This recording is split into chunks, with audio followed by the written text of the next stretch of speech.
Hello students. जैसा कि हमने प्रीवियस ईयर क्वेश्चन पेपर की सीरीज शुरू की हुई है, जिससे कि विद्यार्थियों को ये आइडिया लग जाए कि क्वेश्चन पेपर कैसे आ रहा है और वो अपनी आने वाली परीक्षाओं के लिए आसानी से तैयारी कर सकें। तो इसी सीरीज में आज LLB 6 सेमेस्टर का ये क्वेश्चन पेपर है। ये लेटेस्ट क्वेश्चन पेपर मई 2024 का है, लॉ ऑफ ह्यूमन राइट्स। देखिए क्वेश्चन नोट करें। This paper has been divided into 3 parts. Very short में नोट करें। देखिए, संयुक्त राष्ट्र संघ चार्टर के क्या उद्देश्य हैं? What are the objectives of United Nations charter?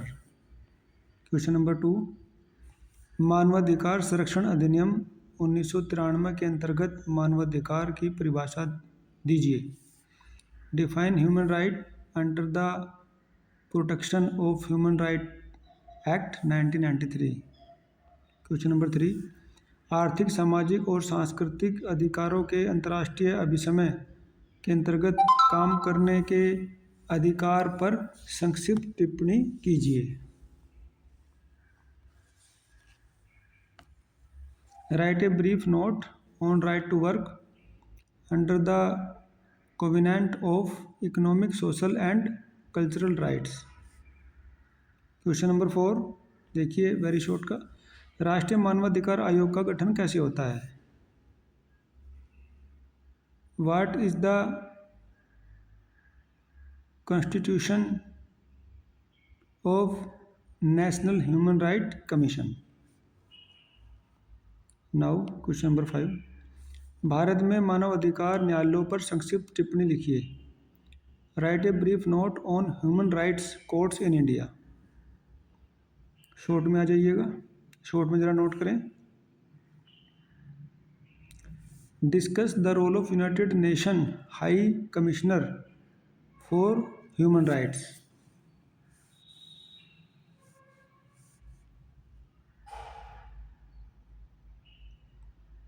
Hindi में देखिए, संयुक्त राष्ट्र में मानवाधिकारों के उच्चायुक्त की भूमिका की विवेचना कीजिए। क्वेश्चन नंबर 7, न्यायिक सक्रियता न्यायिक पुनर्विलोकन की एक या अन्य रूप में संतति है। भारतीय सर्वोच्च न्यायालय के न्यायिक सक्रियता पर एक संक्षिप्त टिप्पणी लिखिए। Judicial activism is an offspring of judicial review in one form और the other. Write a brief note on judicial activism of the supreme court of India. ठीक है, ये कंसेप्ट आ गया इसमें जुडिशियल एक्टिविज्म का। 8 पे देखिए, मानव अधिकार कमेटी और उसकी प्रवर्तन तकनीक क्या है? What is human rights committee and it's enforcement mechanism? Now descriptive type question.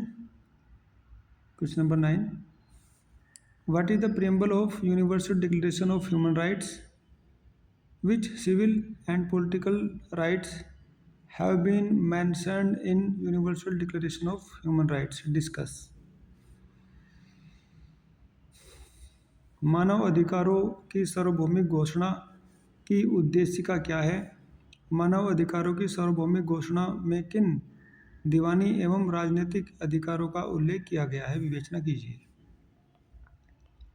10, राष्ट्रीय महिला आयोग NCW की शक्तियाँ और कार्यों की विवेचना कीजिए।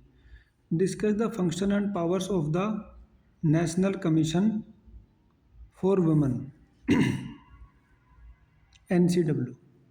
11, अमेरिकन मानवाधिकार अभिसमय में वर्णित विभिन्न अधिकारों की विवेचना कीजिए। Discuss the various rights enshrined in American Convention on Human Rights। 12, discuss the salient features of International Covenant on Social, Economic and Cultural Rights. How far these rights reflect in the Indian Constitution? देखिए, आर्थिक, सामाजिक एवं सांस्कृतिक अधिकारों के अंतर्राष्ट्रीय अभिसमय के महत्वपूर्ण तथ्यों की विवेचना कीजिए। किस सीमा तक इन अधिकारों को भारतीय संविधान में दर्शाया गया है? 13, भारत में मानवाधिकारों के समर्थन में वर्णित न्यायिक निर्वचनों का लेखा-जोखा दीजिए। वाद विधि के साथ विस्तृत विवेचना कीजिए।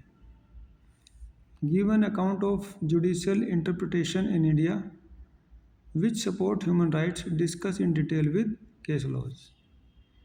तो देखिए, इन 13 क्वेश्चंस में लगभग सारे ही कंसेप्ट आ चुके हैं। आप देखोगे किसी भी एक प्रीवियस ईयर को अच्छे से देख लेना, उसमें पेपर का जो फुल लेंथ पेपर आता है और सिलेबस के अकॉर्डिंग उसमें लगभग सारे ही कंसेप्ट डाल दिए गए हैं।